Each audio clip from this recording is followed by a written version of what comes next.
This story happened many seasons ago in Umuokpara village, a quiet Igbo community surrounded by tall Iroko trees, red earth paths, and moonlit evenings when elders gathered at the village square to tell stories by firelight.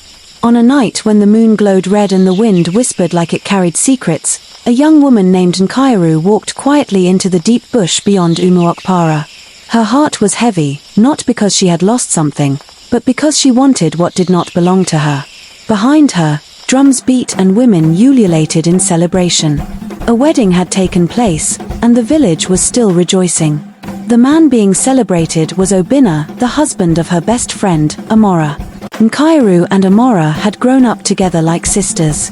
They fetched water from the same stream, plaited each other's hair under the udala tree, and shared dreams of marriage.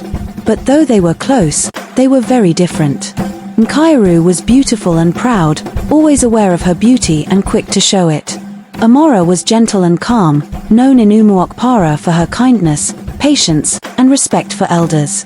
When Obinna came to the village, he noticed both women.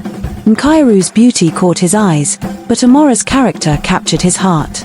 He watched how Amara cared for her sick mother without complaint, how she greeted elders respectfully, and how peace followed her wherever she went. When Obinna consulted the elders, they told him, a woman is married by her character, not her face. That was why he chose Amara. At the wedding, Nkiru danced and smiled, but jealousy burned quietly inside her. Each time she saw Amara laugh beside her husband, bitterness grew. Instead of learning from Amara's goodness, Nkiru allowed envy to rule her heart. Soon, she remembered the feared witch doctor who lived near the crooked river outside the village. One night, she went to him and told him she wanted her friend's husband. He warned her that forcing love always brings disgrace, but she refused to listen. He gave her a red pant, telling her it was not ordinary clothing but a charm that could confuse a man's heart. He warned her to stop if strange things began to happen, but Nkiru heard only what pleased her ears.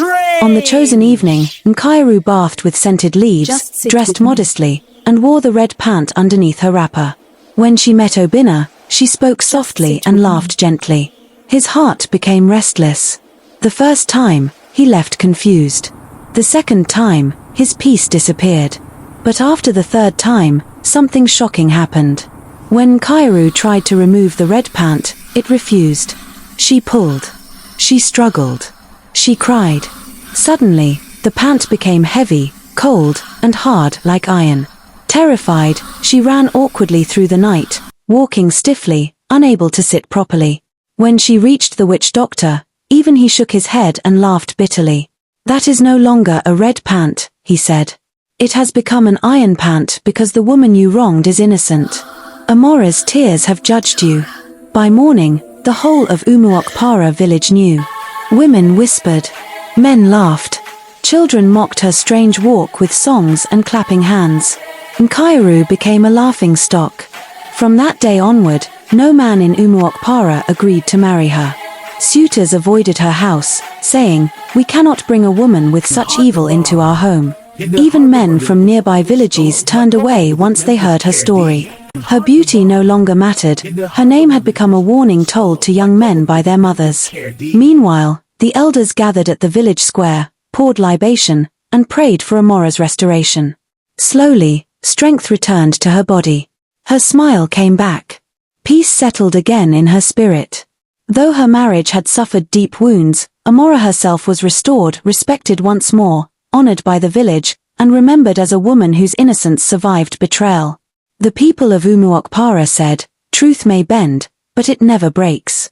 Broken and ashamed, Nkiru finally confessed everything before the entire village, the witch doctor, the red pant, and the iron pant. Amara, with tears in her eyes, forgave her. At that moment, the iron pant loosened and fell to the ground with a loud clang, like a curse ending. If this story has touched your heart, please like, comment, and subscribe for more emotional and meaningful stories like this to come your way. Nkiru never got married. Not because she did not want to, but because no man in the village ever agreed to take her as a wife. She lived the rest of her life quietly, warning young girls of Umuokpara never to let jealousy rule their hearts. The lessons from this story are deep and painful. Beauty without character is empty, envy destroys friendships, Love cannot be forced, evil deeds bring public shame, and innocence may cry for a while, but it will always be restored. Some mistakes follow a person forever, and some desires are simply too costly to chase.